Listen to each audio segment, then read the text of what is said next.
बिस्मिल्लाहिर्रहमानिर्रहीम। अस्सलाम वालेकुम दोस्तों, उम्मीद है आप सब खैरियत से होंगे। अल्लाह आप सबको ऐसे ही खुश रखे। भारत की अर्चना अमित के कबूल इस्लाम की ईमान अफरोज़ कहानी। 29 नवंबर सन 2003 की खुशगवार सुबह थी। मौसम कहर उलूद था, ज़रा सी खनकीबी थी। तकरीबन 9 बजे सुबह मैंने अपनी बच्ची सुमीता को गोद में लिए कानपुर से लखनऊ जाने वाली बस में बैठ गई थी। थोड़ी देर बाद बस चल पड़ी और मुसाफिरों ने अपना अपना टिकट बनवाना शुरू किया। मैंने भी टिकट बनवाने के लिए अपना पर्स खोला तो मेरे होश उड़ गए। जो रुपए मैंने रखे थे वो उसमें नहीं थे। हाथ पांव फूलने लगे, सांसें तेज तेज चलने लगी। बार बार पर्स उलट पुलट करती रही। बामुश्किल तमाम कुल 32 रुपये निकले, जबकि किराया 38 रुपये था। अब कंडक्टर शोर मचाने लगा कि किसने टिकट नहीं बनवाया है। मैं डरी सहमी उठी और कंडक्टर को 32 रुपये थमाकर अपनी सीट पर बैठ गई और खिड़की से बाहर देखने लगी। कंडक्टर तेज तेज चीखने लगा कि पूरे पैसे लाओ। मैं बिल्कुल खामोश थी, कुछ बोला नहीं जा रहा था। तरह तरह के ख्यालात दिलो दिमाग पर छाए हुए थे। बस गंगा नदी पर से गुजर रही थी कि कंडक्टर ने फिर कहा कि पूरे पैसे लाओ वरना बस से उतर जाओ, और उसने बस रुकवा दी। मुझे उतरने के लिए बार बार कह रहा था।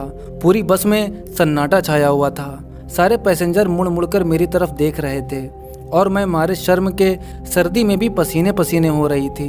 इतने में एक साहब जो काली शेरवानी ज़ेबतन किए हुए थे, ड्राइवर के पीछे वाली सीट पर बैठे अखबार पढ़ रहे थे। उन्होंने कंडक्टर से पूछा, क्या बात है? उसने जवाब दिया, अरे ये मैडम पूरे पैसे नहीं दे रही हैं और उतर भी नहीं रही हैं। उन्होंने अचोटती नज़र से मेरी तरफ देखा और फिर कंडक्टर से पूछा, कितने रुपए कम हैं? उसने बताया 6 रुपये कम हैं। उस साहब ने 10 रुपये का नोट देते हुए कहा कि इसमें से ले लो, और फिर बस चल पड़ी।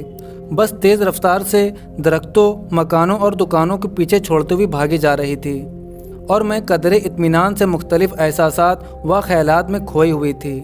सोचा कि उन भले आदमी का शुक्रिया अदा कर लूँ। जब वो साहब उतरे तो मैंने आगे बढ़कर उनका शुक्रिया अदा किया और अपनी आंखों के आंसुओं को संभालने की कोशिश की। वो साहब बोले, अरे कोई बात नहीं है, और जाने लगे। फिर अचानक मुड़कर पूछा, क्या बात हुई थी? उनका ये सवाल गालिबन इसलिए था कि मैं देखने में खुशहाल लग रही थी। बेहतरीन लिबास और जेवरात पहन रखे थे। मैंने बताया कि भाई साहब, घर से निकली तो ख्याल था कि पर्स में रुपए हैं, मगर मालूम नहीं क्या हुआ। उन्होंने कहा कि ऐसा हो जाता है, आपको जाना कहाँ है? मैंने बताया कि हुसैनगंज में रहती हूँ, पैदल चली जाऊँगी। उन्होंने कहा कि बच्चे गोद में हैं, बैग भी वजनी मालूम होता है, जो वाकई वजनी था। आप ये रुपए ले लीजिए और रिक्शा से चली जाएं। और 20 रुपए का नोट मेरी तरफ बढ़ाया। मैंने पहले माजरत की, मगर उन्होंने ज़बरदस्ती मुझे 2 नोट थमा दिए और चले गए। उनके जाने के बाद मैंने रिक्शा लिया और अपने घर पहुंच गई, लेकिन दिल में एक ऐसा नक्श बैठ चुका था कि अब कभी मिट नहीं सकता था। शाम को अपने शौहर अमित कुमार को पूरी दास्तान सुनाई। वो भी बहुत मुतासिर हुए और कहने लगे कि उनका नाम, पता और फ़ोन नंबर वगैरह ले लिया होता। मुझे भी बड़ा अफसोस हुआ कि यकीनन नाम पता मालूम कर लेना चाहिए था, मगर सही बात यह है कि उस वक़्त मेरी अकल गुम हो गई थी। अब दिन रात बार बार यही बात सोचती और दिल चाहता कि काश ऐसे भले इंसान से फिर से मुलाकात हो। कई दिन गुजर गए। मैं और मेरे शौहर अक्सर तज़किरा करते और याद करते। राह चलते नज़रें उन्हें तलाश करती। बहुत से ऐसे अफराद जब शेरवानी, टोपी और दाढ़ी में दिखाई देते तो अमित कहते, इनमें से पहचानो, मगर अब वो कहाँ मिलते। तकरीबन 3 माह बाद एक रोज़ हम दोनों मार्केटिंग करते हुए कचहरी रोड अमीनाबाद से गुजर रहे थे कि अचानक मेरी नज़र एक साहब पर पड़ी जो कुर्ता पजामा में थे। देखते ही दिल ने कहा कि ये तो वही साहब हैं। जब तक मैं फ़ैसला करती और अमित को बताती, वो हम लोगों के करीब से गुजर कर आगे निकल गए। मैंने अमित से कहा कि शायद वही साहब हैं। अमित लपके और उनको रोका। मैं भी करीब पहुंची तो यकीन हो गया कि ये वही साहब हैं जिनको हम तलाश करना चाहते थे। हमने उनको नमस्ते किया। वो हैरत से हम लोगों को देख रहे थे। मैंने कहा, आपने मुझे पहचाना? उन्होंने कहा, माफ़ कीजिएगा, मैं तो नहीं पहचान सका। मुझे अंदर से तकलीफ सी महसूस हुई कि जिस शख्स की शक्ल व सूरत गुज़िश्ता 3-4 माह से दिलो दिमाग में बसी हुई थी, वो मुझे पहचान नहीं रहा। अमित ने कहा, सोचिए और पहचानिए। उन्होंने कहा कि नहीं, बिल्कुल याद नहीं है, बराए करम कुछ बताएं। मैंने कहा कि 3-4 माह पहले कानपुर से आते हुए बस में मुलाकात हुई थी और आपने मेरी मदद की थी। वो हंसने लगे और बोले, आइए चाय पीते हैं, और ये कहकर करीब के एक होटल में बैठ गए। हम लोग उनसे मिलने के लिए बेकरार थे, इसलिए फ़ौरन उनकी पेशकश कबूल कर ली। अब सबसे पहले तो हम लोगों ने उनका शुक्रिया अदा किया, अपनी मजबूरी बयान की और अपनी कैफियत बयान करते रहे। वो बार बार यही कहते कि भाई छोड़िए इन सब बातों को, कोई ऐसी बात तो थी नहीं कि आप लोग इस कदर याद करते रहें। अमित ने डायरी निकाली और कहा, जनाब अपना इस्म ग्रामी और फ़ोन नंबर वगैरह लिख दीजिए। उन्होंने नाम, फ़ोन और पता लिखाया और अमित का पता नंबर वगैरह एक कागज़ पर लिख लिया। मालूम हुआ कि जनाब सराय मीर आजमगढ़ के रहने वाले हैं। अमित ने मेरे कहने पर गुजारिश की कि चाय के पैसे हमें देने दीजिए। वो किसी तरह आमादा नहीं हो रहे थे। मैंने कहा, डॉक्टर साहब मुझे बड़ी खुशी होगी कि चाय के पैसे मैं दूं। वो खामोश हो गए और अमित ने पैसे दे दिए। अब मैंने आहिस्ता से कहा कि डॉक्टर साहब एक बात कहूं, आप कुछ महसूस ना कीजिएगा, ये 26 रुपये बराए करम रख लीजिए।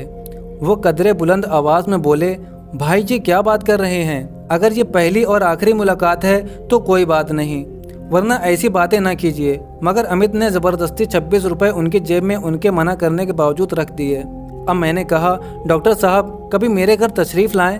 उन्होंने कहा, हरगिज़ नहीं, मैं कभी नहीं आऊँगा। 2 बातें आप लोगों ने ज़बरदस्ती मनवा ली। मेरी शर्त है कि पहले आप लोग मेरे घर आएँ। थोड़ी तकरार के बाद हम लोगों ने वादा कर लिया कि जल्द ही हम ज़रूर आएंगे और फिर हम रुखसत हो गए।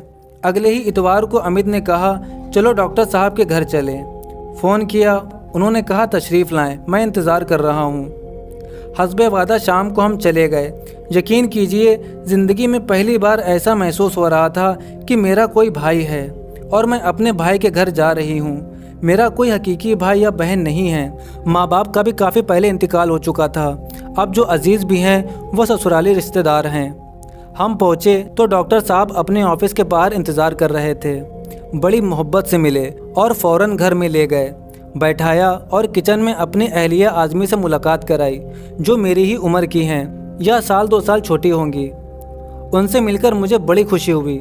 बड़ी हंसमुख, मिलनसार और सलीकेमंद हैं। ज़ियाफ़त का अच्छा खासा एहतमाम किया था। चाय के दौरान में ही मैंने कहा, डॉक्टर साहब अगर आप इजाज़त दें और कोई हर्ज ना हो तो रोटी मैं पका दूं, इसलिए कि बच्चा रो रहा है और भाभी परेशान हैं। उन्होंने कहा, भाभी से पूछ लो, आप अपने ही घर में हैं। उनकी इस बात से मुझे हद दर्जा खुशी हुई। मैंने बहुत कहा कि खाना पकाने में मदद करूं, मगर भाभी ने कहा, अभी नहीं, जब दोबारा आइएगा तो खाना पकाइएगा। इस दौरान में मैं तो भाभी से बातें करती रही और डॉक्टर साहब अमित को बहुत सी किताबें दिखाते रहे। अमित किताबों के दीवाने हैं। तकरीबन 2-2.5 घंटे बाद जब हम चलने को तैयार हुए तो अमित ने 10 किताबें ले ली थीं। चलते हुए भाभी ने एक पैकेट दिया और कहा, इसे घर जाकर खोलिएगा। हम लोग घर पहुँचे, 10 बज चुके थे। पैकेट खोला तो हैरत और खुशी की इंतहा ना रही।